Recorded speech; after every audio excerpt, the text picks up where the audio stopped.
देखिए, आज हम आपको गॉस की प्रमेय का अगला अनुप्रयोग पढ़ाएंगे।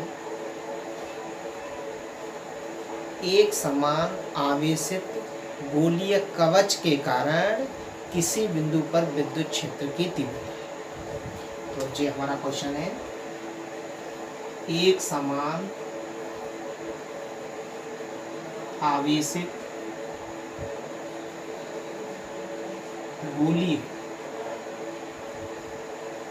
कवच के कारण किसी बिंदु पर विद्युत क्षेत्र की तीव्रता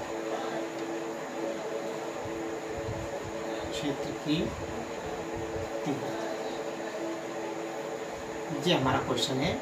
एक समान आवेशित गोलीय कवच के कारण किसी बिंदु पर विद्युत क्षेत्र की तीव्रता। ठीक है, तो मान लीजिएगा कि एक धातु का एक समान गोलीय कवच है, ठीक है, खोखला गोलीय कवच, जिसे प्लस क्यू आवेश से आवेशित किया गया। यह आवेश गोलीय कवच की सतह पर फैल जाता है। ठीक है, इस गोलीय कवच का केंद्र है O और यहाँ से यहाँ तक की दूरी है इसकी त्रिज्या कैपिटल R। ठीक है, माना कैपिटल R त्रिज्या का एक गोलीय कवच है जिसे प्लस क्यू आवेश से आवेशित किया गया। यह आवेश गोलीय कवच की सतह पर फैल जाता है। ठीक है, गोलीय कवच के केंद्र से स्मॉल r दूरी पर कोई बिंदु P लिया गया है जिस पर विद्युत क्षेत्र की तीव्रता ज्ञात करें। क्लियर? जिस पर विद्युत क्षेत्र की तीव्रता ज्ञात करें। ओके, O को केंद्र मानकर और स्मॉल r त्रिज्या लेकर एक गोला खींचते हैं जो गॉसीय पृष्ठ की भांति कार्य करेगा। ठीक है, ये जो गॉसीय पृष्ठ है उसका क्षेत्रफल है S और इस गॉसीय पृष्ठ पर एक अल्प क्षेत्रफल के पृष्ठ की कल्पना करें। ये ds और इसकी डायरेक्शन हो जाएगी क्षेत्र के लंबवत। समझ गए ना? तो चित्र बहुत ही सिंपल है, मैं इसको लिख रहा हूं। माना बिंदु O पर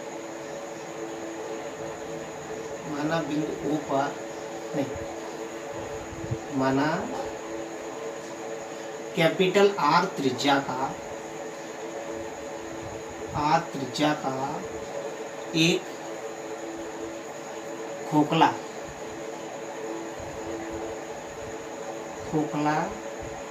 गोलीय कवच है जिसे प्लस क्यू आवेश से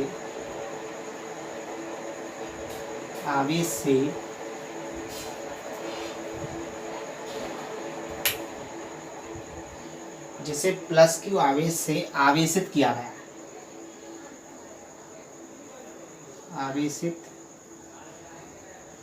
किया गया है। यह आवेश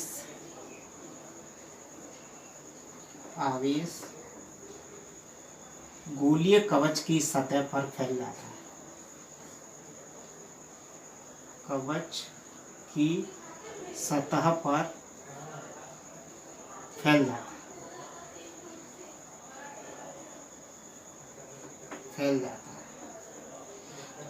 गोलीय कवच के केंद्र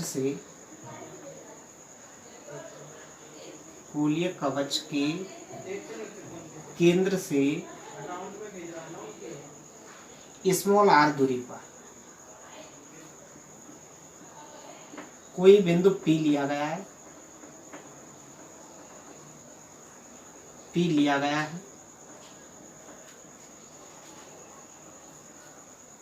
जिस पर विद्युत क्षेत्र की तीव्रता ज्ञात है।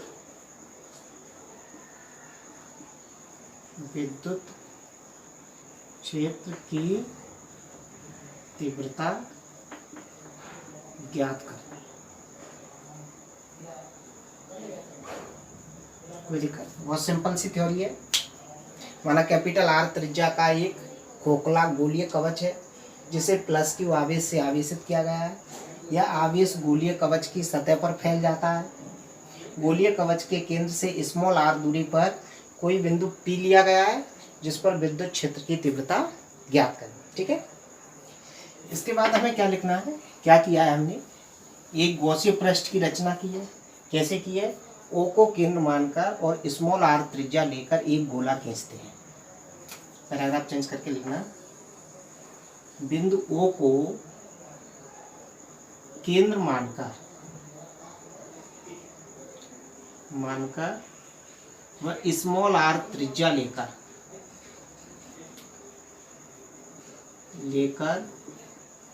एक गोला खींचते हैं,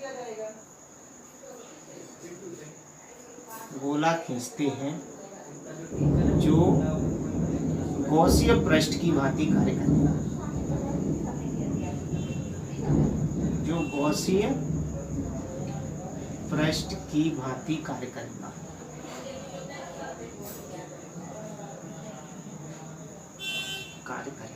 ठीक है, पूरे गॉसीय पृष्ठ से गुजरने वाला विद्युत फ्लक्स। तो पहले अल्प पृष्ठ से गुजरने वाला विद्युत फ्लक्स निकालें, फिर संपूर्ण पृष्ठ के लिए इसका समाकलन करें। तो अल्प पृष्ठ ds से गुजरने वाला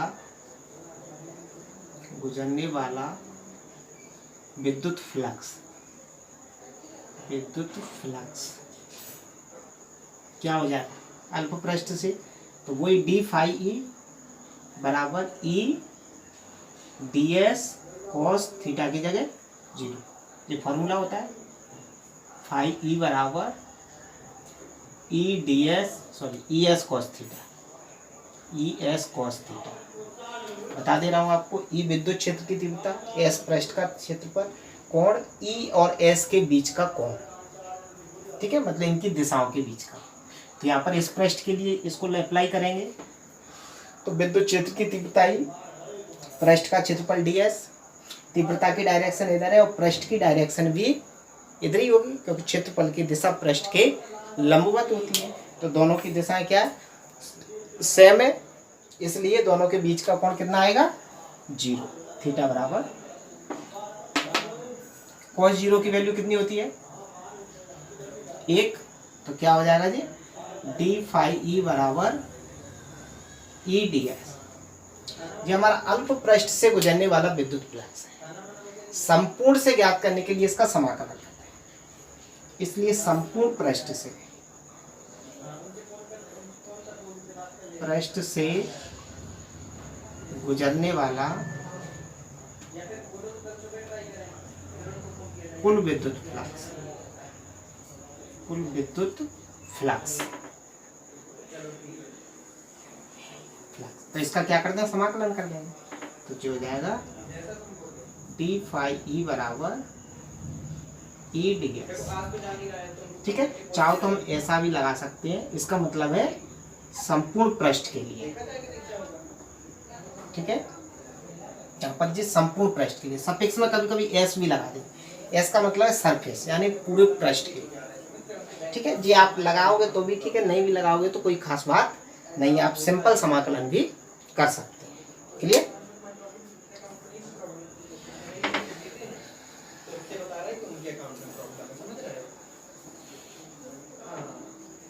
देखिए इसका समाकलन करेंगे तो डी फाई ई का समाकलन हो जाएगा फाई ई बाहर आ जाएगा, जो हो जाएगा डी एस। चाहो तो यहाँ एस लगा देना, नहीं भी लगाओगे तो कोई बात नहीं। तो फाई ई बराबर ई और डी एस का समाकलन हो जाएगा एस, जहाँ एस क्या है गॉसीय पृष्ठ का क्षेत्रफल, वो गॉसीय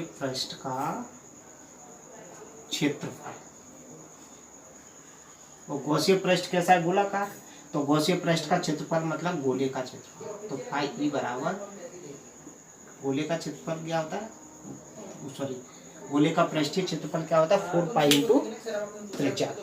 इसको समीकरण नंबर 1 लिख देना, यहाँ लिख देना, चूंकि S बराबर, ठीक है, यहाँ तक क्लियर, कोई दिक्कत इसमें? चलिए अब क्या करेंगे, गॉस की प्रमेय का अनुप्रयोग है तो गॉस प्रमेय का इसमें यूज करेंगे। तो लिखेंगे परंतु गॉस की प्रमेय से,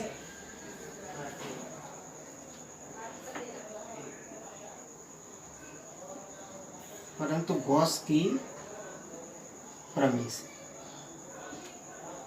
तो क्या होते हैं गॉस की प्रमेय, फाई ई बराबर क्यू अपॉन एप्सिलॉन, ये समीकरण नंबर 2, ठीक है, क्लियर यहाँ तक? तुलना कर दें समीकरण 1 व 2 की तुलना से,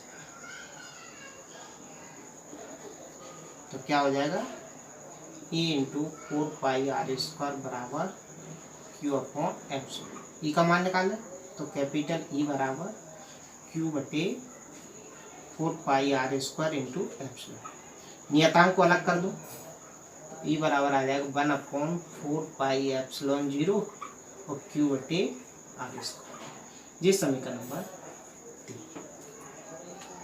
ठीक है। तो ये हमारी विद्युत क्षेत्र की तीव्रता हो जाती है। अब इसके बाद दो स्थिति और बनती है, दो क्या, इसकी तीनों ही स्थिति में लिख दे रहा हूं। जब बिंदु P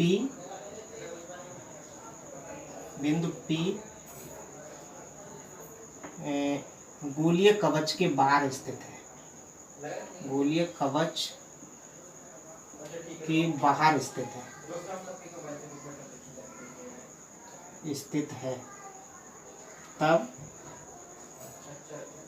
जो स्मॉल r का मान है वो कैपिटल R से अधिक होगा,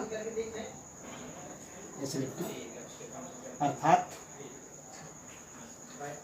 स्मॉल r का मान है वो कैपिटल R से बड़ा होगा, क्योंकि कैपिटल R तो यहाँ से यहाँ तक की दूरी है और स्मॉल r क्या हो जाएगी, हो जाएगी, तब E बराबर यही फॉर्मूला आ जाएगा, 1 अपॉन एप्सिलॉन 0 क्यू बटे आर स्क्वायर।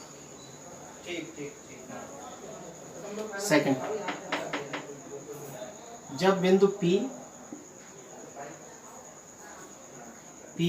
गोलीय कवच के पृष्ठ पर स्थित है, अर्थात स्मॉल r बराबर कैपिटल, यानी बिंदु P कहाँ पर है, इस गोलीय कवच के पृष्ठ पर, तो बिंदु P तक की दूरी स्मॉल r है और यहाँ से यहाँ तक की जो त्रिज्या बनेगी इस गोले की वो कैपिटल R है, तो दोनों क्या हो जाएंगे, स्मॉल r कैपिटल R के बराबर हो जाएगा, तब E बराबर क्या हो जाएगा, समीकरण 3 में जो वैल्यू रख रहे हैं Q बटे कैपिटल R, ठीक है। और लास्ट स्थिति,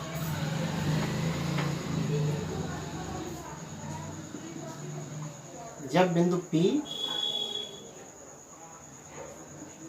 गोलीय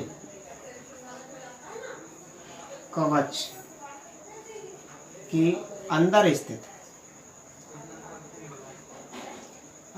स्थित है, अर्थात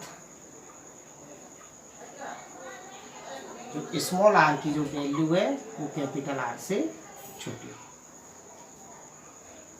इस स्थिति में क्या हो जाएगा, इस स्थिति में Q बराबर 0, क्योंकि जब किसी खोखले गोले को आवेशित किया जाएगा तो संपूर्ण आवेश उसके सतह पर रहेगा, गोले के अंदर आवेश नहीं होगा, तो गोले के अंदर आवेश कितना होगा, 0, तो ये वैल्यू समीकरण 3 में रख देंगे, तब E बराबर क्या हो, जैसे Q की वैल्यू 0 रखेंगे E का मान 0 होगा, अर्थात गोलीय कवच के अंदर विद्युत क्षेत्र की तीव्रता 0 होगी, ठीक है।